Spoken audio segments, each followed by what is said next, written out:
안녕하십니까. 사피엔스 혁명이라는 주제로 여러분하고 같이 이야기를 나누게 됐습니다. 성춘택이라고 합니다. 오늘 여러 가지 주제를 가지고 여러분하고 말씀을 드리겠습니다만은 가장 핵심적인 주제는 휴머니티, 인간의 정체성, 인간 다음의 형성이 언제 어떻게 이루어졌는지 그것과 관련된 주제로 여러분하고 구석기 시대로 여행을 떠나볼까 합니다. 역사에 대한 관심이 많습니다. 사실 역사라는 것은 우리가 살아온 내력을 얘기하는 것이지요. 그래서 인류의 역사에서 가장 중요한 전환점이 어디냐는 데는 많은 연구자들이 사실은 똑같은 생각이 있을 수는 없겠습니다. 20세기, 2차 세계대전, 2차 세계대전이 중요하다고 생각하는 사람이 있을 것이고, 또는 산업혁명, 아니면 프랑스 혁명, 미국 혁명, 그런 것이 근대사의 전환이 중요하다고 생각하는 분도 분명히 있을 것이고, 대항해 시대, 아니면 그 전으로 올라가서 추구 시대를 얘기하는 사람도 있습니다. 다 일리가 있습니다.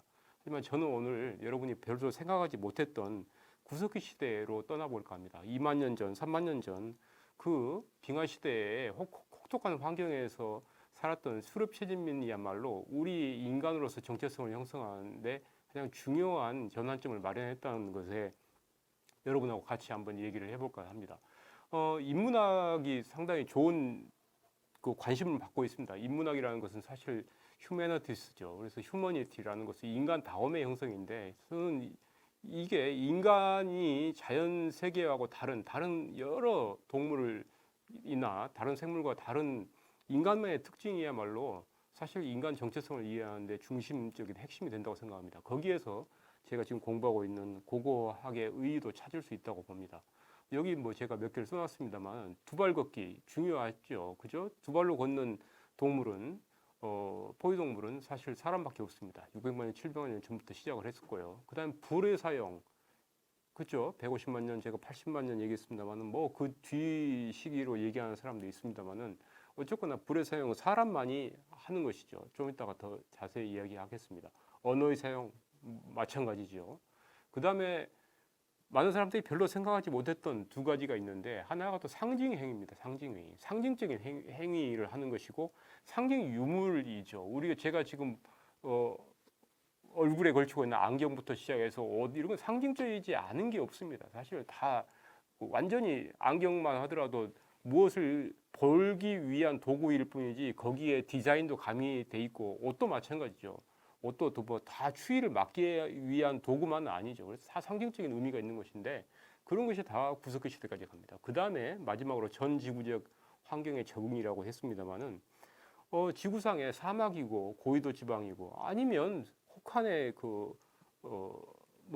알라스카랄지 추운 지방, 또 고산지대에도 생물은 다 살고 있죠. 그죠? 개미나 진액 같은 생물은 살고 있습니다. 근데 단일한 생물종은 사람뿐입니다.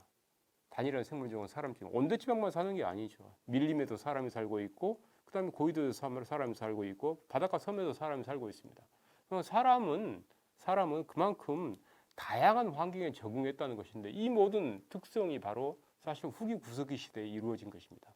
우리가 혹자는 산업혁명이라는 과학기술의 발달로 이러한 인류의 성취가 이루어졌을 것이라고 그냥 생각하기 쉬운데, 사실은 그렇지 않습니다. 후기 구석기 시대의 수렵 최진문의 유산, 그 토대 위에 우리가 서 있다고 생각합니다. 오늘 저와 같이 그 얘기를 하겠습니다. 먼저 도입부입니다. 아까 제가 600만 년, 700만 년 전에 인간의 진화를 얘기했습니다만, 인간의 진화에서 처음 한 300만 년 동안은 두 발로 일어서는 게 굉장히 중요합니다. 여러분도 잘 아시다시피 아르도피테쿠스랄지 오스트랄피테쿠스를 얘기합니다. 그 다음에 이제 호모 속이 등장하죠. 호모 하빌리스, 호모 루돌펜시스, 호모 에르가스터, 호모 하이델베르게시스, 호모 에렉투스, 네안데르탈, 그다음 호모 사피엔스, 이렇게 여러 종들이 등장을 하고, 호모 사피엔스, 우리는 모두 호모 사피엔스입니다. 여기에 강의를 듣고 있는 여러분들 다 호모 사피엔스들, 아닌 사람 단 한 명도 있을 수가 없는 것이죠.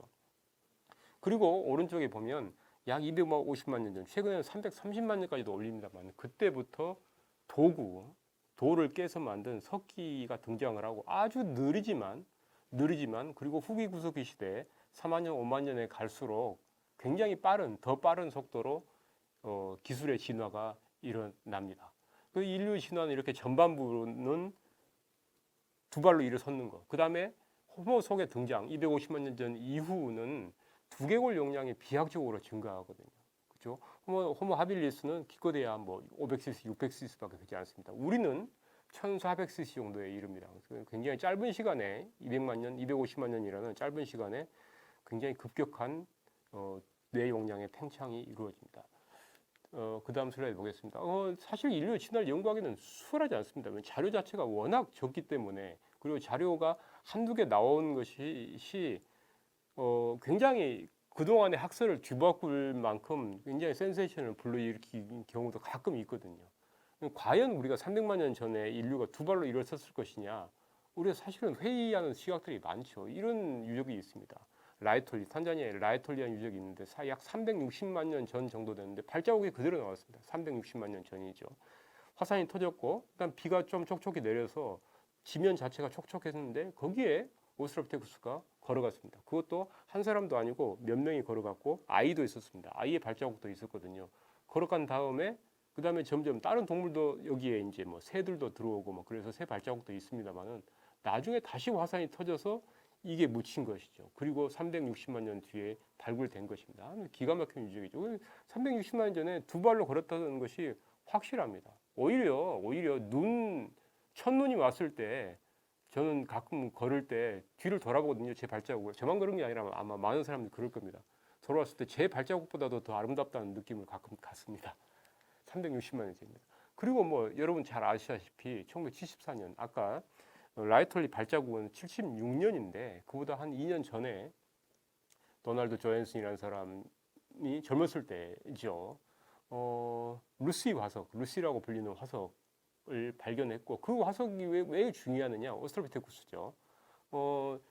머리부터 발까지 거의 40% 사람 인골의 40% 이상을 갖고 있거든요. 그래서 두 발로 섰다는 것이 아까 발자국으로서 증명이 되고 이 뼈로도 완전히 증명을 할 수가 있는 것입니다.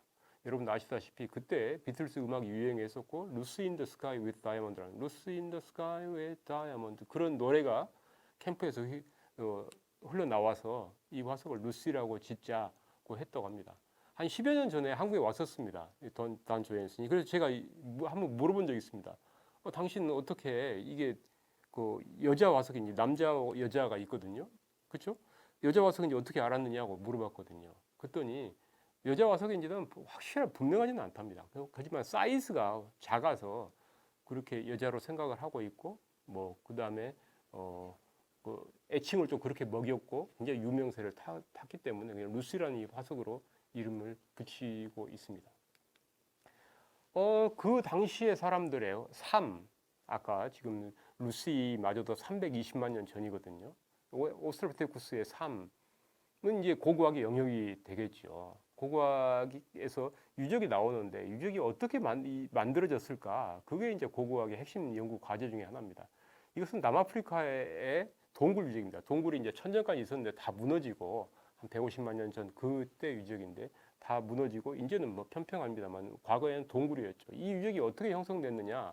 우리는 오스트랄피테쿠스가 아니면 그 전에 파란토로푸스라는 인종이 굉장히 강하게 자연 세계를 지배했을 것이라고 지금처럼 생각을 하는데 그렇지 않는 증거들이 가끔 나옵니다. 여기 보면 두개골 뒤에 구멍이 두 개 뚫려 있어요. 근데 그 구멍 두 개가 표범의 송곳니와 마주쳐 보면 딱 맞습니다. 그러면 어떻게 유적이 형성됐을까? 아마도 오스트랄피테쿠스는 또 파란토로푸스는 표범의 사냥을 한 게 아니라 오히려 사냥돼서 표범의 습성상 사냥을 했을 때 이제 물고 사냥감을 나무 위에 올려놓는 습성이 있죠, 여러분. 그래서 표범이 나무 위에 올려놨을 때 결국은 나중에 사냥감은 떨어질 것입니다. 그 밑에 이제 석회암 동굴이 있었을 것이고 그 동굴에 그런 식으로 동굴에 살아서 화석이 남겨진 게 아니라 그런 식으로 사냥감으로 동굴에 떨어져서 화석이 됐을 것이라는 생각을 하고 있습니다. 그만큼 그때 당시 약 200만 년 전의 삶은 지금보다는 그렇게 길거나 또는 오순도순 아름답게 삶을 살지는 않았겠죠. 굉장히 짧고 또 굉장히 거친 삶을 살았겠죠. 그 삶의 전환이 된 여러 가지 뭐 증거들이 있고 여러 가지 뭐 전환점이 있었을 거겠습니다만 그 중에 하나가 바로 불의 사용입니다. 불의 사용은 언제까지 올라가느냐? 이게 정황 증거가 있을 것이고 또 직접적인 증거가 물증이 있을 것입니다. 두 가지를 다 얘기를 해야 되겠습니다. 정황 증거만 가지고 우리가 유죄 판결을 내리기는 어렵지 않습니까? 그래서 정황 증거는 불에 탄 흙이 나온다는 것이죠. 여기 지금 보면 케냐의 쿠비포라랄지 채소 환자 그런 뭐 몇 가지 유적이 있습니다. 거기에 150만 년 전에 불에 탄 흙이 나옵니다. 불에 탄 흙이 나오고 그 다음에 석기도 나오는데 불에 탄 흔적이 있습니다. 그러면 그랬을 때 사람이 불을 일으켰을 것이다. 꼭 이렇게 생각을 할 수도 있지만 자연 화재일 수도 있죠. 그래서 그 불에 탄 흙 자체는 직접적인 증거, 물증이 되기는 사실은 어렵습니다. 그래서 150만 년 전 정도로 올려 보기도 하고 그 다음에 직접적인 증거는 약 79만 년 전, 뭐 80만 년 전, 그리고 50만 년 전 정도면 굉장히 여기저기서 증거들이 많이 나옵니다. 특히 50만 년, 그 80만 년, 50만 년 이 정도 되면 이제 고위도 지방, 유럽이 상당히 고위도입니다. 고위도 지방으로 이제 호모 에렉투스, 하이델베르기스가 들어가죠. 그러면 고위도 지방에서 사실 불이 없었을 때는 생존하기 어려웠을 것이라고 정황 증거를 삼을 수도 있을 겁니다. 불의 사용이 갖고 있는 여러 가지 의미가 있는데 저 오른쪽에 캐칭 파이어라는 책을 쓴 리차드 랭엄 같은 사람들은 굉장히 인류 진화에서 중요한 전환점이다. 아까 제가 인류 진화에서 후반부 200만 년 이후의 후반부는 두개골 용량이 비약적으로 팽창한 것이 중요하다고 했었죠. 두개골 용량이 왜 팽창을 할 수 있겠습니까? 그만큼 단백질과 지방, 어떤 칼로리를 공급받았기 때문에 뇌 용량이 팽창했다고 보거든요. 단백질과 지방이라는 칼로리는 그냥 날로 먹는 것보다는 어떤 익혀서 먹는 게 훨씬 더 안전적이고 안전하죠. 안전하기도 하고 그 다음에 빨리 소화를 시킬 수 있고 그 다음에 어떻습니까? 맛도 있지 않습니까? 맛도 있죠. 그런 측면에서 그 다음에 영양가도 굉장히 훨씬 풍부해진답니다. 그래서 물론 생식을 하는 사람도 있고 그 다음에 뭐 날로 먹는 생선 같은 것이 참 맛이 있습니다만은 지구상의 그 어떤 족속도 새끼를 모두 생식으로만 사는 족속은 없습니다. 그렇죠? 생식은 그냥 곁들일 뿐이고 화식으로서 영양 보충이랄지 그다음에 단백질, 지방, 칼로리 보충을 하는 것이 제 생각에는 150만 년 전 이후에 인간의 삶이었고 그것이 상당히 많은 인간의 삶의 방식을 바꿔놓고 그다음에 체질, 생물학적인 변화도 수반을 한 것 같습니다. 굉장히 중요한 사건이었다고 봅니다. 이제는 고고학의 영역, 그러니까 도구로 들어오겠습니다.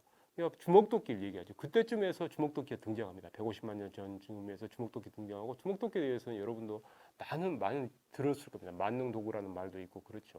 이미 왼쪽에 있는 문헌은 1800년, 그죠? 사실은 1800년이면 우리나라에서는 정조가 승한 해거든요.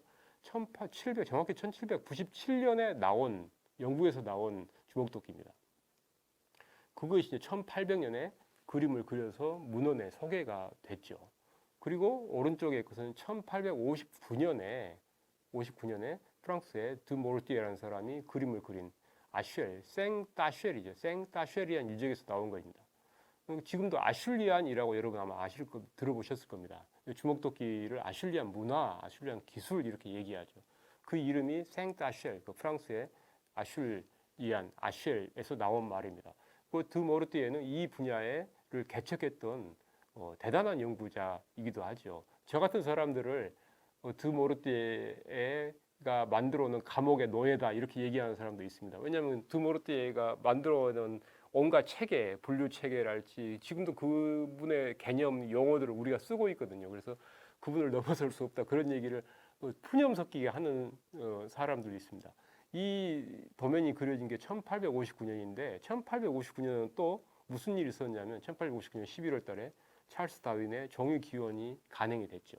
그래서 그 즈음에서는 굉장히 지식계 어떤 근대적인 근대 지식계의 등장 이라고 볼 수도 있고 고고학에서도 또 인류학에서도 굉장히 중요한 전환이라고 볼 수 있을 것입니다. 이제는 여러분 아까 제가 두개골을 가지고 아주 전통적인 방법으로 오스트랄피테쿠스에서 호모 이렇게 진화한 개통수 그림을 그렸습니다만은 최근에는 여러분 아시다시피 상당히 DNA 연구가 굉장히 활성화되어 있습니다. 그리고 DNA 연구가 사실은 저와 같은 고고학 하는 사람들을 위협하는 거 아닌가 생각하게 들 정도입니다. 고고학 하는 사람들은 굉장히 조심스럽게 얘기를 하고 과연 오스트랄피테쿠스의 어떤 오스트랄피테쿠스가 호모 하빌리스의 조상일까? 우리는 사실 대부분 아까 물음표를 많이 그리거든요. 근데 DNA는 상당히 정확한 답을 내줍니다. 대신에 여러분 아시다시피 오스트랄피테쿠스까지는 DNA가 남아있질 않죠. 그래서 최근에는 이제 네안데르탈까지는 DNA를 추출해서 호모 사피엔스 지금 현생 인류와의 관계까지를 연구를 하고 있고 1년이면 논문이 정말 굉장히 많이 쏟아지고 있습니다. 그거 다 업데이트하는 것도 수월한 일이 아닙니다만 최근에 이제 위키피디아에서 제가 크리스 스팅러라는 유명한 인류 진화 연구했던 사람인데 그분의 최근 그 인류 진화의 모식도입니다. 그러면 시간이 아래에서 위로 흐르죠. 그러면 600이라고 되어 있는 것은 60만 년 전 얘기합니다. 60만 년 전, 40만 년, 30만 년, 그다음 10만 년 전, 지금 제일 위가 가장 최근입니다. 제일 위에 있는 것이 노란색이 이제 아마도 아시아, 유럽을 얘기할 것이고 오른쪽에 있는 것은 전부 다 아프리카입니다. 아프리카. 그만큼 아프리카가 DNA 연구를 해보면 다양합니다. DNA의 구성이 굉장히 다양하죠. 그 말은 무슨 말이냐면 다양하다는 것은 그만큼 그곳에서 그만큼 다양하려면 그곳에서 많은 시간이 걸렸다는 것이죠. 다양해지기 위해서는 그만큼 많이 시간이 걸렸죠. 그래서 지금 인류라고 얘기하는 현생 인류, 호모 사피엔스를 얘기합니다. 호모 사피엔스의 기원은 아프리카다는 결론에 도달을 했습니다. 그래서 사람들이 대체적으로 20만 년 전 정도를 DNA 연구상으로서 호모 사피엔스의 등장 그리고 그 등장해서 아프리카 안에서 이제 뭐 남아프리카로 동아프리카로 여러 곳으로 확산도 하면서 그 다음에 그 안에서도 이제 물론 상호 교류도 분명히 있었겠죠. 그러면서 다양한 변이들이 나타나고 그 다음에 나중에서야 10만 년 전 이후에서야 아시아로 아프리카로 유럽으로 이렇게 확산했을 것이다는 게 지금 현재 이분의 생각입니다. 그리고 옆에 보면 네안데르탈도 있고 데니소바도 있고 그렇죠. 이분들이 지금 현재 제일 위가 0이라고 돼 있으니까 지금 현재는 없죠. 사라진 고인류죠. 옛날 고인류. 사라진 고인류가 됐는데 그래도 이 사람들이 이 지금 고인류가 네안데르탈이나 데니소바가 뾰족하게 노란색으로 호모사피엔스에 뾰족하게 영향을 미친 것으로 전혀 미치지 않고 조금이라도 영향을 미쳤다고 돼 있죠. 그러니까 지금 DNA 연구를 해보면 뭐 2%뭐 이 정도 조금의 그 네안데르탈이랄지 데니소바에 영향이 남아 있는 사례들이 가끔 있습니다. 그래서 저런 표현을 하는 것입니다. 지금 현재 이거 고전적으로 이제 인류학이나 고고학에서는 화석을 중요시하는데 화석으로는 30만 년 전의 화석이 가장 오래된 화석입니다.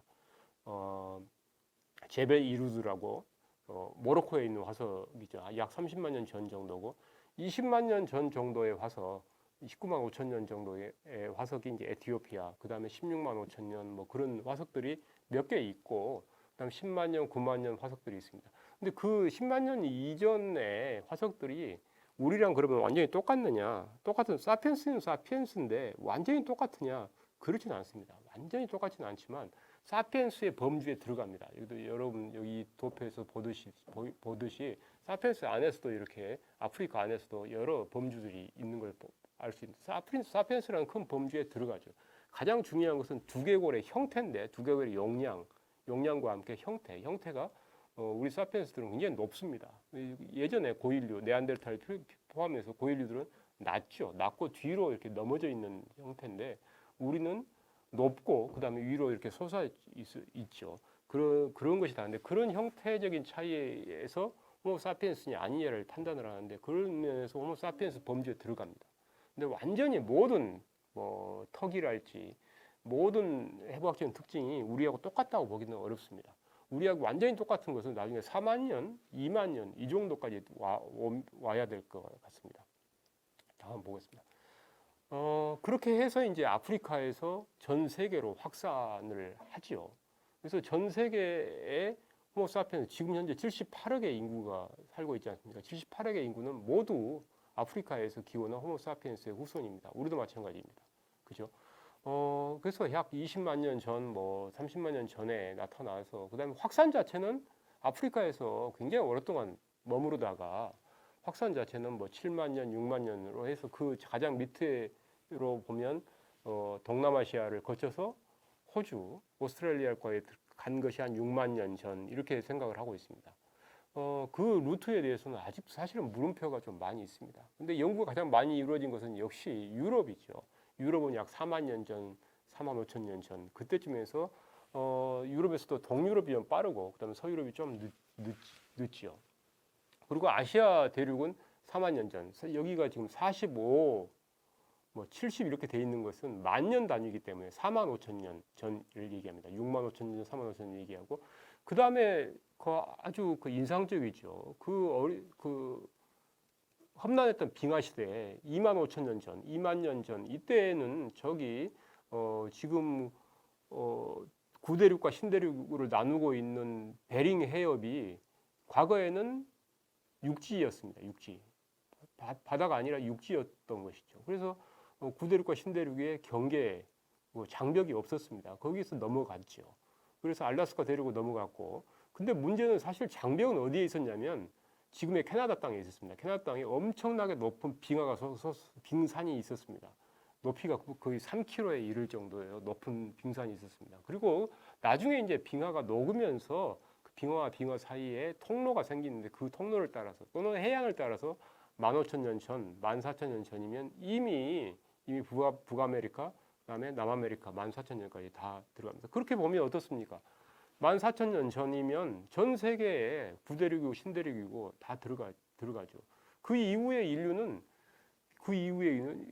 이렇게 후기 구석기 시대에 확산한 수렵 채집민들의 토대 위에서 경우에 따라서는 식물을 재배하고 농사를 짓고 동물을 기르면서 농경 문화를 발전시키기도 하고 경우에 따라서는 지속적으로 수렵 채집에 머무르기도 하면서 이어져 내려온 것이죠. 그렇기 때문에 우리의 토대는 사실은 수렵 채집 사회, 빙하 시대 수렵 채집 사회에 있다고 해도 과언이 아닙니다. 아까 제가 말씀드렸듯이 가장 중요한 여러 가지 변화, 인간의 정체성의 변화 중에서 중요한 것으로 제가 상징 행위를 많이 들었습니다. 상징 행위에 대해서 조금 더 얘기를 하고 여러분하고 구석기 시대의 예술, 상징에 대한 여행을 좀 떠날까 생각합니다. 역시 아프리카에서도 제일 빠릅니다. 아프리카에서. 그러니까 여러분 이제 구석기 시대 하면 동물 벽화를 많이 생각하십니다만 동물 벽화뿐만 아니라 이런 오른쪽에 달팽이에다가 구멍을 뚫었지 않습니까? 그거 아마 매달았을 거예요. 우리하고 똑같습니다. 8만 년 전, 7만 5천 년 전인데 우리하고 똑같은 호모사피엔스입니다. 모습도 똑같았을 것이고 머리를 아마 땄을 겁니다. 그리고 목걸이를 걸쳤을 겁니다. 달팽이로. 그리고 아마도 문신도 했을 겁니다. 아니면 최소한 얼굴에 색칠을 했을 겁니다. 색칠한 것이 보면 왼쪽에 여러분 저기 돌이 있죠. 빨간색 돌. 그런 것이 이제 그 빨간 오커, 붉은 알료 같은 것을 삼아서 색칠도 하고 그 붉은색 돌에 그 금이 쳐 있기도 합니다. 그다음에 뒤에 석기들 굉장히 발달된 석기 기술을 가지고 있고 그다음에 뼈와 그다음에 뿔을 가공을 해서 골각기를 만드는데 그 골각기가 호모사피엔스 후기 구석기 시대 문화의 상당히 큰 특징 중에 하나입니다. 이게 상징 행위가 이렇게 이제 등장을 하는데 이게 그 이전 인류, 그러니까 네안데르탈이라고 할 수 있고 아니면 아프리카에서는 뭐 하이델베르게스랄지 아니면 아시아에서는 뭐 에르투스 단계에서는 이런 상징 행위의 흔적, 상징물이 거의 나오지 않습니다. 별로 나오지 않는데 완전히 현생 인류, 호모사피엔스, 후기 구석기 시대에는 마치 폭발이라고 얘기할 정도로 그죠? 심볼릭 익스플로전이라고 하는 표현을 쓸 정도로 폭발적으로 늘어나는 것이죠. 그리고 지금 생각해보면 우리는 상징 행위가 매일처럼 일상처럼 반복되니까 상징이라고 생각을 하지 않습니다만은 상징이 아닌 것이 없죠. 우리의 행위 중에서도 그렇고 우리가 걸치고 있는 물질 문화도 상징이 아닌 게 없습니다. 그게 바로 후기 구석기 시대 사람들의 유산이라고 보겠습니다. 최근에 제가 지금 강의하고 있는 내용과는 조금 어긋나는 가끔 보도들이 가끔 나옵니다. 워낙 요새는 보도들도 많고 검색도 지금 다양해지기 때문에 수월하지 않습니다. 그래서 사이언스라는 세계에서 가장 유명한 학술 저널에 실리기도 했죠. 2018년입니다. 2018년 2월 달에 구석시대 동굴인데 그다음에 네안데르탈의 시대의 동굴이 약 6만 년 전의 동굴이란 말입니다. 아까 제가 말씀드렸듯이 호모사피엔스에 들어와서 상징 행위가 폭발적으로 일어난다. 그럼 네안데르탈의 남긴 동굴 벽화는 없을 것이다는 것인데 지금 네안데르탈이 6만 년 전에 동굴 벽화를 그렸다고 지금 이렇게 증거들이 가끔 나오기도 하거든요. 100% 아니라고 얘기하기는 어려울지도 모르겠습니다. 앞으로 증거들이 더 나올지도 모르겠습니다. 아까 말씀드렸듯이 근데 중요한 것은 폭발입니다. 상징행위의 폭발은 시점은 역시 후기 구석기 시대고 현생 인류, 호모사피엔스의 일입니다. 그런데 심지어 이 6만 년 전에 네안데르탈이 그렸다고 생각하는 동굴 벽화마저도 2018년에 사이언스의 저널에 실렸습니다만 바로 2년 뒤에 2020년 저널 오브 휴먼 에볼루션이라는 유명한 학술 저널이죠. 거기에 무려 40명 정도가 논문을 썼습니다. 이렇게 누군가 주장을 하면 학계에서는 다 검증이 이루어지죠. 이렇게 유명한 사람들이 이름들이 모여서 아니다. No evidence. 네안데르탈이 그런 동물 벽화를 그렸던 그 증거는 없다고, 아직도 없다, 믿을 수 없다고 논문을 40명이 모여서 썼거든요. 그래서 이것을 인정하기는 학계에서 평범하게 학계에서 일반이 다 인정하는 건 아닙니다. 여전히 호모사피엔스 단계에 들어와서 동물 벽화를 남겼을 것이고 상징행위의 폭발적인 시점은 바로 호모사피엔스 후기 구석기 시대죠. 약 4만 년 전입니다. 그런데 놀랍습니다. 우리는 다 동굴 벽화 하면 유럽 생각하죠. 알타미라 동굴이랄지 라스코 동굴이랄지 프랑스, 스페인을 얘기합니다. 그런데 또 이것도 최근에 참 많은 변화들이 생깁니다. 이것도 2018년이죠. 뉴욕 타임스 같은 데 보면 인도네시아에서 동굴 벽화들이 발견되는데 이걸 영대 측정을 해보니까 오히려 유럽 것보다 더 오래됐다는 겁니다. 그 단순하게 그냥 색칠만 있는 것이 아니고 분명히 왼쪽 아래에 보면 뿔 달린 짐승을 그려놨죠. 그래서 이게 연대 측정이면 약 4만 년 전 이 정도 된다는 거예요. 이것도 물론 검증이 이루어져야 됩니다. 그런데 물론 검증이 이루어져야 됩니다. 그런데 최근에 또 보겠습니다. 올해 나온 겁니다. 올해. 지금 굉장히 바쁩니다. 보도들도 많이 있고 논문들도 많이 있기 때문에 올해 벌써 나왔는데 역시 똑같이 인도네시아의 술라웨시 섬이거든요. 술라웨시 섬에서 이것은 아까는 좀 들소 내지는 사슴같이 생겼는데 이것은 멧돼지인 것이 거의 확실시 됩니다. 멧돼지를 그린 거지 않습니까? 이걸 연대 측정을 해보니까 4만 5천 년 전. 그러니까 술라웨시 인도네시아 섬에 여러 동굴 벽화들이 있는데 발견이 되고 있는데 그래서 지금 학자들이 많이 들어가서 연구를 하고 있습니다. 거기에서 연대 측정을 해보니까 하나가 아니라 몇 개 연대가 지금 이렇게 4만 년 전, 4만 5천 년 전까지 그러니까 가장 세계에서 올라가는 올디스트죠. 가장 오래된 동굴 벽화 그림, 그러니까 동물을 그린 그림이 나온다. 최근에 그런 연구 결과들입니다. 아마 주목해 주시면 될 것 같습니다. 그래서 그 유럽뿐만 아니라 전 세계적인 것입니다. 동굴 벽화 자체는 우리나라에서는 또 아시아에서는 아직까지 나온 바는 없습니다. 이런 연구를 개척했던 사람들이 바로 이제 사실은 프랑스, 유럽 사람들이죠. 그래서 1852년에 오리니악 이런 데서는 이제 에드와르드 라르떼 이런 사람들이 갑자기 이제 그 석회암 그 채석을 하려다가 사람 뼈들이 나왔어요. 사람 뼈도 나오고 뭐 이상한 유물도 나온다고 해서 이 사람이 한참 몇 년 뒤에 말을 타고 이제 거기 가서 그 뼈는 이미 신부님이 와가지고 딴 데에다 묻어줬다고 해요. 그러니까 구석기 시대 뼈인지 모르고 그냥 다 묻어져 버린 것이죠. 그리고 이제 연구들이 이제 유물들이 그때도 남아 있었으니까 연구들이 개척이 돼서 오리냐스 양이랄지 막달레니 양이랄지 무스테리앙, 페라스 이런 말들이 나오는 그 유적들이 그때 발견이 됩니다. 1850년대. 그래서 1859년에 아까 말씀드렸듯이 정유 기원이 출간이 되고요. 그 다음에 제가 잘못 썼네요. 1868년인데 1968년이 아니라 1968년 제가 태어난 해입니다. 1868년에 크로마뇽 동굴이 발견이 되고 거기서 사람의 두개골이 나오죠. 그래서 크로마뇽 인이라는 말을 붙입니다. 그리고 라르 때는 이 사람은 주로 이제 그때 당시에 나오는 동물 뼈에 들소랄지 매머드랄지 그런 동물 뼈에 주목을 해서 들소 시대다, 매머드 시대다, 동굴곰 시대다 이런 표현을 썼는데 그런 고생물학적인 표현이죠, 그죠? 근데 그런 것을 고고학적인 표현으로 바꾼 사람이 아까 말했던 드 모르티에입니다. 모르티에. 이 사람이 이제 오리니아스 양, 무스테리안, 막달레니 양 이런 용어들, 지금도 쓰는 용어들을 체계를 만들어냈고 아까 말씀드렸듯이 우리는 모르티에가 만들어놓은 감옥의 죄인들이다 그런 말이 나오게 만든 것이죠. 이 양반이 얘기를 좀 이따가 더 하겠습니다. 이 시점입니다. 바로 이 시점이죠. 벌써 이제 구석기 시대에 동굴에서 많은 유물들이 나왔습니다. 석기도 나오고 그다음에 석기와 함께 이상하게 만든 조각품들이 나오기 시작했어요. 메모들 상아를 예쁘게 깎아서 만든 동물을 형상을 만든 것도 있고 사람의 형상을 만든 것도 있었거든요. 동굴 벽화는 아직까지 발견이 된 바가 없었습니다. 동굴 벽화가 맨 처음 나온 것은 바로 알타미라는 것, 스페인의 1879년의 일입니다. 이건 아마추어 제 오른쪽에 있는 사우토올라라는 사람이 발견한 것입니다. 사우토올라의 그 대지에서 나온 것이거든요. 이 양반이 이제 당시에 프랑스의 파리 박람회를 갔는데 파리 박람회에서 구석기 시대 동물 뼈랄지 조각품이랄지 석기들을 전시해 놨거든요. 그걸 보고 굉장히 감명을 받았대요. 아, 근데 내 땅에서도 동굴이 있는데 거기서도 유물이 나올 수 있겠다.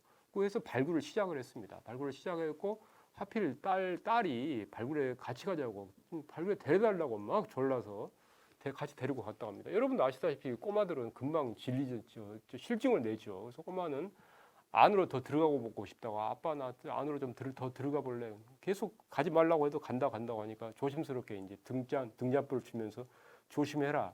뭐 들어가게 했어요. 저 같으면 그렇게 못했을 텐데 그렇게 했나 봅니다. 근데 좀 있다가 바로 이제 이 마리아 딸이 아빠 황소야 외치는 소리가 들리는 것이죠. 아빠가 가보니까 등잔불을 밝혀보니까 천정에 들소들이 수없이 그려져 있었던 겁니다. 사우톨러가 깜짝 놀랐습니다. 깜짝 놀래고 이게 구석기 시대에 사람들이 그렸다는 그 확신이 든 것이죠. 확신이 들어서 지금 여러분도 보는 그림을 스케치를 해가지고 그 다음에 1880년에 리스본 포르투갈의 리스본이라는 곳에서 이제 국제 선사학회가 있었거든요. 선사학회에서 발표를 합니다. 내가 구석기 시대 동굴 벽화를 발견을 했다. 발표를 합니다. 근데 받아들여졌을까요? 전혀 받아들여지지 않았습니다. 아까 누가 반대했겠습니까? 아까 드 모르티에가 반대를 했습니다. 참 유감스러운 일입니다. 그리고 심지어 이 사우토올라는 너 혹시 이렇게 구석기 시대 사람들이 잘 그렸을 리가 없다. 이렇게 총천연색으로 잘 그렸을 리가 없다. 현대의 화가를 동원해서 위작을 한 거 아니냐 그런 혐의까지 받았거든요. 굉장히 억울해하고 분해했다고 합니다. 그리고 결국은 이 양반은 자기의 진실을 보지 못하고 세상을 떠났어요. 그리고 모르티에도 세상을 떠났습니다. 그리고 이게 동물역화가 알려진 게 1902년입니다. 1902년 한참 뒤인 일이죠. 20몇 년이 흐르고 나서 아빠도 죽고 그다음 모르티에도 죽고 그다음에 딸만 있었죠. 그때 당시에 이제 유명한 학자가 사우토올라를 비판을 했던 학자 중에 한 사람이었던 까르타야가 이 마리아한테 편지를 썼다고 해요. 내가 잘못했다고 순전히 그런 식으로 우리말로 요새 쿨하게 인정했다고 하죠. 쿨하게 인정한 학계의 사례로 남습니다. 이미 1864년에 가운데에 있는 저렇게 비너스상들이 나왔습니다. 그걸 바탕으로 해서 구석기 시대에 어떤 얼개가 그려지고 있었던 것이죠. 여러분 이게 알타미라 동굴입니다. 굉장히 잘 그렸습니다. 그죠? 저는 초등학교 때, 중학교 때 이런 미술 시간에 가끔 이런 그림을 보면 뭐 이게 잘 그렸나 그랬거든요. 근데 나중에 대학 들어오고 공부하고 좀 하면서 보면 와 이렇게 정말 생동감 있게 모셔를 할 수가 있었을까 싶습니다. 물론 생각해 보면 이 알타미라 동굴은 어두컴컴한 것이고 아무리 등잔불을 밝혔다고 하더라도 그렇게 화나겠습니까? 우리처럼 화나지 않죠. 아마도 일필휘지로 등잔불을 갖다 대면서 일필휘지로 그리고 또 그리고 그런 식으로 했을 겁니다. 그러면서 아마도 동굴벽화의 감상도 마찬가지였을 겁니다. 어두운 곳에서 등잔불을 이렇게 밝히면서 그러면 어떻게 됐습니까? 아주 가만히 있는 들소도 있지만 굉장히 생동감 있게 묘사한 들소가 있기 때문에 마치 들소가 다가오는 것처럼 느낄 수가 있겠죠. 자기한테 뚜벅뚜벅 걸어서 아니면 뛰어서 다가오는 소리를 느낄 수가 있을지도 모르고 주위에서는 아마도 나팔을 불었을지도 모르겠습니다. 부 하면서 들소에 흉내 내면서 나팔을 불었을지도 모르겠습니다. 그런 식의 공간이었을 가능성이 이쪽에서 일상생활을 다 같이 살았던 공간은 아니었을 겁니다. 대부분의 동굴벽화는 굉장히 동굴 중에서도 깊은 곳에 있거든요. 그래서 아주 특별한 모임이랄지 그런 그림을 그리고 그림을 또 향유하고 또 아마도 젊은 사람들한테 데리고 가서 들소가 어떻게 생겼다, 들소를 설명해주는 뭐 그런 공간이지 않았을까 그런 생각을 하고 있습니다. 이게 물감이 총천연색이죠. 그리고 뭐 풀이랄지 뭐 온갖 식물의 즙, 그다음에 피도 섞기도 하고 침도 섞기도 하고 소변도 섞기도 하고 하면서 뭐 검은색은 또 수초로 많이 그리고 그래서 유기물이기 때문에 유기물이지 않습니까? 이걸 사우토올라가 구석기 시대 동굴벽화라고 했고 나중에 인정이 됐습니다만 지금은 확실히 알고 있습니다. 우리가 방사선탄소연대를 가지고 유기물이기 때문에 정말 눈에 보이지 않을 정도의 조금의 물감을 떼내서 연대 측정을 그대로 해보면 쭉 나옵니다. 그래서 이 알타미라 동굴은 약 15,000년 전 막달리니안 시기에 수렵체진민이 그렸던 동굴벽화로 알려져 있습니다. 가장 오래된 동굴벽화는 아까 말씀드렸듯이 인도네시아 술라웨시 섬에서 나온 것이 있습니다만은 유럽에서 가장 오래된 것은 쇼베 동굴벽화죠. 이게 1994년에 저도 지금도 기억이 나는 것 같습니다. 프랑스 문화부 장관이 나와서 94년에 이런 동굴벽화를 발견을 했다. 그 기자회견을 했던 기억이 있거든요. 이게 저 보면 쇼베 동굴이고 여기서 많이 그려진 것이 동굴 사자죠. 동굴 사자, 그다음 코뿔소, 그다음에 들소 이런 것들이 많이 그려졌죠. 보십시오. 그 다음에 가운데 말, 가장 많이 그려진 것은 무엇일까요? 말입니다. 말이 프랑스의 동굴벽화의 전체를 다 통계를 내보면 말이 반이 좀 넘습니다. 그 다음에 사슴 종류가 있고, 그 다음에 들소 이렇게 갑니다. 굉장히 생동감 있게 그려져 있고, 그 다음에 그 코뿔소 두 마리는 이렇게 뿔을 서로 이렇게 견주고 마치 영역 다툼이나 무엇인가 다툼을 하는 것처럼 지금도 이제 그렇게 다툼을 하는 동물들이 꽤 있지 않습니까? 생동감 있게 묘사를 하고 있습니다. 자, 그 다음에 또 유명한 동굴벽화는 여러분 아시다시피 라스코죠, 라스코. 라스코는 이것도 1940년에 18살 먹은 청년들이 이제 토끼 사냥 같은 걸 하다가 사냥개가 그 석회암 동굴의 구멍에 빠져서 그 사냥개를 구하려다가 들어갔다가 이제 총천연색 깜짝 놀란 들소들을 만난 것이죠. 저기 들소가 아마도 5m 정도 크기인데 동굴벽화에서는 가장 큰 사이즈입니다. 그때 알타미라 동굴을 아까 인정을 받지 못했다가 1902년에 인정을 받았다고 했지 않습니까? 그때 알타미라 동굴벽화를 인정하러 갔던 여러 학자들이 있었는데 그 중에 가장 젊은 학자가 앙리 브레이유였어요. 앙리 브레이유였는데 이제 1940년이면 가장 이제 나이 든 학자가 됐죠. 그 바로 라스코로 뛰어가서 라스코 동굴벽화를 이 사람은 그때 당시에도 사진기가 있었는데 사진도 중요합니다만은 이 사람은 옛날식으로 스케치를 다 했다고 합니다. 그 스케치가 지금도 쓸모가 있다고. 왜냐하면 나중에 여러분 아시다시피 이게 이제 공개가 돼가지고 많은 사람들이 동굴에 들어가서 또 사람들이 입김을 내뿜고 그러면서 여러 동굴벽화들이 훼손이 됐거든요. 지금은 이제 다 밀폐를 해놓고 새로 만들어 놓은 것들만을 지금 전시해 놓고 있습니다만은 이 양반이 만들어 놓은 그 훼손 안 된 상태의 스케치가 지금도 학문적으로 많이 쓸모가 있다고 합니다. 그때 당시라서 이분이 입에다가 담배를 물고 있는데 지금은 전혀 허용할 수 없는 과거의 일입니다. 라스코 동굴에서도 굉장히 다양한 들소 또는 오록스, 들소에도 이제 종류가 있죠. 오록스가 나오고 역시 여기도 들소를 크게 그려서 들소가 가장 많은 걸로 생각합니다만은 자세히 보면 말의 숫자가 훨씬 많습니다. 말의 숫자가 많습니다. 그리고 술록은 사실은 그때 당시에 후기 구석 시대의 동굴에서 그 발굴을 해보면 술록뼈가 굉장히 많이 나옵니다. 술록을 뭐 90%가 넘는 뼈가 다 술록인 경우도 있거든요. 그래서 술록 사냥을 굉장히 전문적으로 했다. 그것에 대한 논쟁도 있습니다만은 막상 술록은 많이 그리지 않았습니다. 술록은 그렇게 많이 그리지 않고 또 말도 물론 사냥을 했습니다만 말을 그렇게까지 비중 있게 사냥을 하진 않았는데도 말을 이렇게 많이 그리는 거예요. 완전히 지금 동물 역할을 가지고 사냥의 성공을 기대하는 것이다.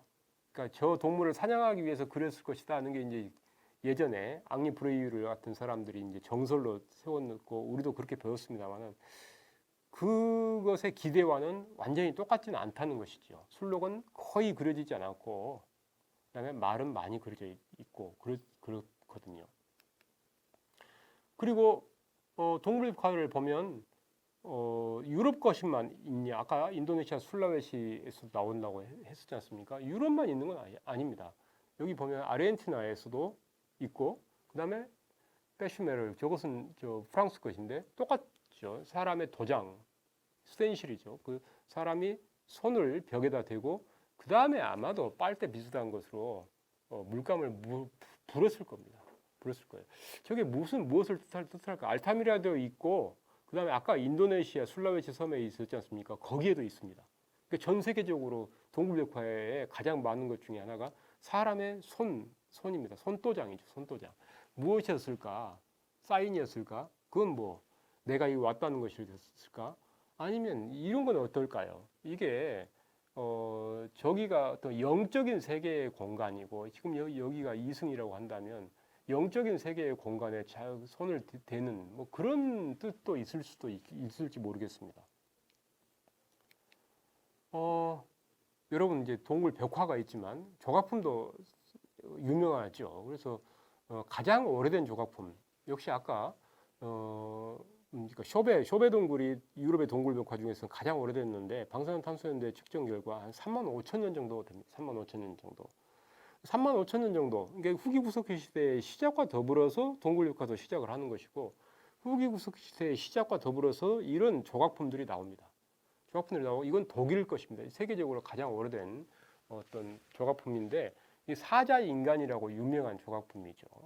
사자인간 이것도 참 발견 스토리를 보면 재밌습니다. 이게 1939년에 발견이 됐는데 그 매머드 뼈 상아로 된 매머드 뼈 조각들을 발굴해서 수습을 했다고 해요. 근데 일주일 뒤에 그냥 그 제2차 세계대전이 전쟁이 나고 말았습니다. 그래서 그냥 발굴이 끝나버리고 그냥 조각품만 상자에다 그냥 수습을 대충 하고 발굴하던 거 그냥 되묻고 나왔다고 해요. 그리고 기록이 제대로 안 남아 있었는데 나중에 60년대 말이 돼서야 박물관에 그런 상자가 있다는 것을 알고 조각품들을 맞춰 보니까 사자 형상이 나오는 거죠. 깜짝 놀랐죠.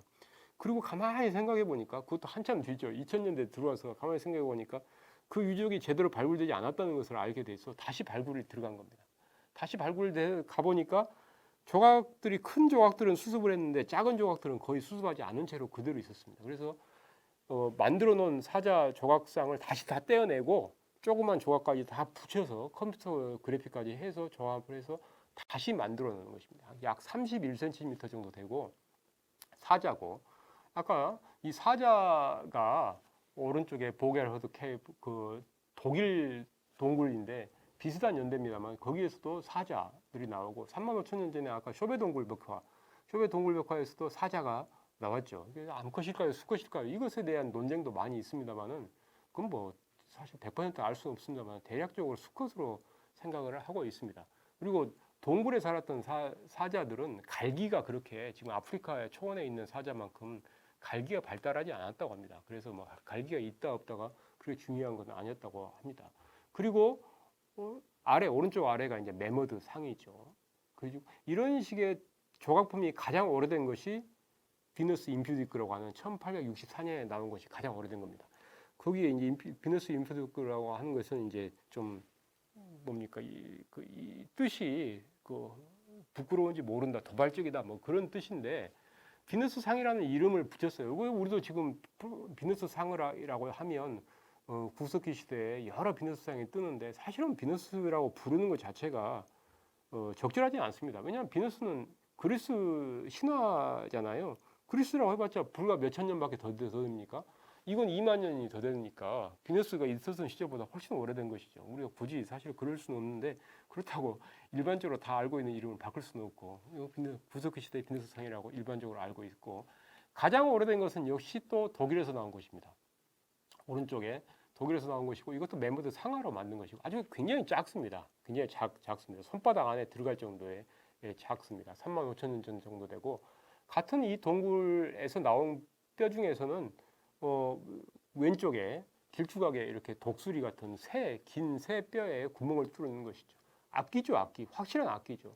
우린 지금 미술 얘기를 많이 하겠습니다만은 악기 아마 음악과 미술이 같이 있었을 겁니다. 그때 당시에 구석기 시대에 산 수렵 채집민들의 삶 속에서는 예술, 음악과 미술이 아마도 어우러졌을 거예요. 그죠?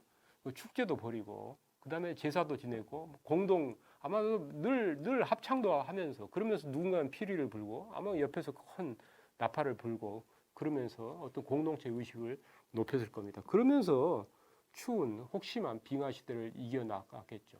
그리고 우리한테 2만 년 뒤에 우리 후손한테 이런 증거물을 남겼습니다. 우리가 상당히 비너스 상은 많습니다. 많은데 여러분 제가 지금 상하로 만든 것만 얘기했습니다만 공통된 특징이 또 상하로 만든 것이 많습니다. 그렇죠? 또 여러 특징이 있는데 얼굴을 표현을 거의 안 했습니다. 그런 특징이 있고 손발을 표현한 것이 거의 없습니다. 그렇죠? 그리고 몸의 다른 부위는 과장된 표현을 했고 대부분 여성을 표현을 했죠. 그 다음에 오른쪽에 있는 것은 돌을 깎은 겁니다. 왼쪽에 있는 것은 흙으로 빚은 겁니다. 흙으로 빚은 거죠. 돌도 깎을 수 있고 흙으로 빚은 것도 있다는 것이죠. 오른쪽에 있는 것을 한번 주목해 보십시오. 오른쪽에 무엇인가 머리에 쓰고 있죠. 그러니까 자세히 보면 드러나는 겁니다. 그냥 머리에 쓰고 있습니다. 그 머리에 쓰고 있는 것이 모자 같은 거. 무엇인가 쓰고 있죠. 아마도 직물입니다. 직물이고 여성이기 때문에 당시의 사회를 어떤 추정을 하는데 굉장히 중요한 자료인 것 같아요. 머리에 그 직물을 어떤 식으로 꽈서 카메라를 좀 확대해서 보면 나오는데 그게 머리에서 쓰고 그 다음에 이렇게 어깨에다 걸치고 어깨에 띠를 두르고 있고 그 다음에 스커트를 하는 경우도 몇 개가 있습니다. 그런 걸로 봐서 굉장히 여성들이 주도하는 사회에 있을 가능성이 높고 그리고 이 여성들의 어떤 성취 탁월함의 상징이 아니었겠느냐. 그게 이제 그런 식의 논문을 제가 인용을 지금 하고 있습니다. 오른쪽 아래에는 바늘인데 이 바늘이 유럽에서도 나오기도 하고 중국에서도 나온 게 있습니다. 그래서 후기 구석기 시대의 바늘을 보면 어떻습니까? 바늘 귀 구멍을 뚫었죠. 지금 쓸 수도 있을 정도 아닙니까? 거의 똑같습니다. 아마도 이 사람들을 비너스 상 자체는 띠를 두르고 모자를만 썼지만 아마도 추운 겨울 또 빙하 시대에 굉장히 따뜻한 옷을 해 입었을 겁니다. 가죽을 해서 그 다음에 바람이 거의 통하지 않을 정도로 바느질을 통해서 굉장히 촘촘하게 만들어진 옷을 입었을 겁니다. 이 사람들이 어떤 얼굴을 가졌는지는 사실은 거의 동물들은 많이 그렸는데 인물을 많이 그리지 않았어요. 인물이 많이 안 그린 것이 우리 지금 예술을 보면 인물이 많지 않습니까? 그 다음에 산수화는 거의 그리지 않았어요. 동물만 많이 그렸습니다. 그렇죠? 근데 인물이 몇 개 없는데 그 중에서 찾아보면 저런 어떤 팔레트 비슷한 것에 스크래치가 더 있는데 쓸데없는 금들을 제외시켜 보면 남자 얼굴 좀 나이가 든 남자 얼굴이 드러나는 경우도 있고 오른쪽에는 이게 상하죠. 브락상포유에서 나온 1892년에 나온 머리를 어떻습니까? 머리를 닦고 있죠. 머리를 닦고 있는 우리하고 똑같습니다. 생김새가 지금 유럽 사람들하고 생김새가 거의 똑같습니다. 이런 가죽으로 아마 옷을 철저하게 입었을 겁니다. 약 2만 7천 년 전입니다. 빙하 시대에 굉장히 추운 혹심한 환경 속에서 저런 삶을 살았을 거라고 생각을 하고 있습니다. 놀랍죠. 최근에 보도입니다. 이게 최근에 보도인데 보면 이게 매머드 뼈를 약 10m 정도 되는데 원형으로 돌렸고 매머드 뼈가 50개 이상의 매머드들이에요. 매머드 뼈를 돌렸다는 것은 이게 아마도 집처럼 만들었었을 텐데 저만한 매머드를 잡았을까? 다들 사냥을 하지는 않았을 것이고 아마도 뭐 어떻게든 그 매머드를 손에 넣었을 겁니다. 자연산 뭐 수렁에 빠진 매머드랄지 그 놀라운 삶을 살았던 것이죠. 이게 1965년에 나온 건데 매머드의 그 아래턱뼈입니다. 아래턱만 무려 뭡니까 60개 그리고 그 옆에 몇 개가 집이 더 있는데 다 합치면 매머드만 150개 채 정도 된다고 합니다. 아마도 매머드를 저렇게 많이 뼈를 얻고 그 다음에 만들어지 아마도 그 플라이스토스의 빙하 시대의 이글루였던 것 같습니다. 저렇게 만들어 놓고 이 사람들은 사실은 저기에서 오랫동안 사는 사람들도 아니었습니다. 그리고 저기서 머물고 딴 데로 떠날 사람들이었어요. 그런데도 불구하고 저렇게 집을 만들었죠. 매머드들이죠. 동물 벽화로 그림이 그려지기도 하고 그다음 조각품으로 남기기도 하고 아니면 또 스크래치가 되어 있기도 합니다.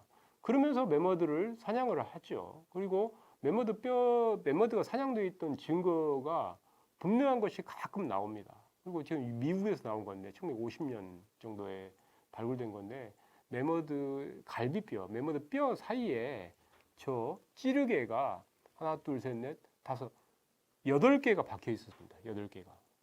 그러니까 뭐 하나로는 죽지 않았다는 것이죠. 그런 식으로 매머드가 사냥됐던 것이 확실하죠. 그리고 공교롭게도 매머드는 이 즈음에서 멸종을 합니다. 그래서 사람이 사냥해서 멸종했느냐 아니면 지구 온난화, 플라스토스 빙하 시대가 끝나면서 멸종했느냐에 뭐 논란이 많습니다만 아마도 저는 좀 그 어떤 환경 변화에 더 무게를 두고 싶습니다. 사람은 몇 마리 사냥을 했는데 그게 뭐 매머드 멸종의 가속 정도의 역할을 했을 거라고 생각합니다. 그리고 그 사람들이 만든 도구를 보면 참으로 놀랍습니다. 저 창 같은 걸 보면 참 놀랍게 만들었죠. 굉장히 조그맣죠. 제가 제 손가락인데 굉장히 작은 손가락보다 훨씬 작은 유물들이고 그 유물들을 보면 길게 능선이 있습니다. 능선에서 떨어져 나온 것이 돌날입니다. 돌날을 뼈와 뿔에 홈에 박아서 창도 만들고 칼도 만드는 것이죠. 흑요석 같은 것으로 하면 놀랍게도 정말 지금 그 창이나 지금 칼과 견주어도 손색 없이 잘 기능을 하는 겁니다. 다음 슬라이드 보겠습니다. 이 사람들이 사실 흑요석 같은 것은 그냥 얻을 수가 없거든요. 제가 예전에 2014년 뭐 그때쯤에서 만화책을 아마 쓴 것이 있습니다. 만화가가 그림을 그리고 저희가 이제 스토리를 준 건데 만화가가 중간에 저를 좀 그린 느낌이 있습니다. 그러니까 흑요석 같은 돌은 아무데나 없죠. 사실 우리나라에서는 흑요석이 백두산 근처에서 나온 것들입니다. 그리고 중부지방에는 흑요석으로 만든 유물들이 꽤 나오거든요. 그러면 백두산에서 한 500km 정도 됩니다. 굉장히 사실 멀죠. 직접 갔다 왔을 리가 없습니다. 이 사람들이 그러니까 그런 돌이 있느냐, 그런 정질의 돌이 있느냐 물어봤을 때 돌이 없다. 그러면 그런 돌을 어떻게 구하느냐? 이 사람들이 이동하는 수렵 체질이니까 이동을 하면서 다른 집단과 교류를 하는 겁니다. 교류. 정보를 나누겠죠. 정보를 교류해야 합니다. 어디 가면 어떤 사냥을 할 수 있다. 어디 가면 어떤 식량을 얻을 수 있다. 정보를 나누고 있고 물품을 교류하게 해서 흑요석을 아주 희귀한 물품을 조달할 수가 있죠. 중요한 것은 바로 혼인입니다. 혼인 네트워크를 삼는 것이죠. 혼인망을 그렇죠? 사내를 보내기도 하고 그 다음에 남성과 여성을 교류를 하면서 혼인 네트워크를 삼는 것이죠. 그 네트워크가 사실은 굉장히 놀랍도록 넓습니다.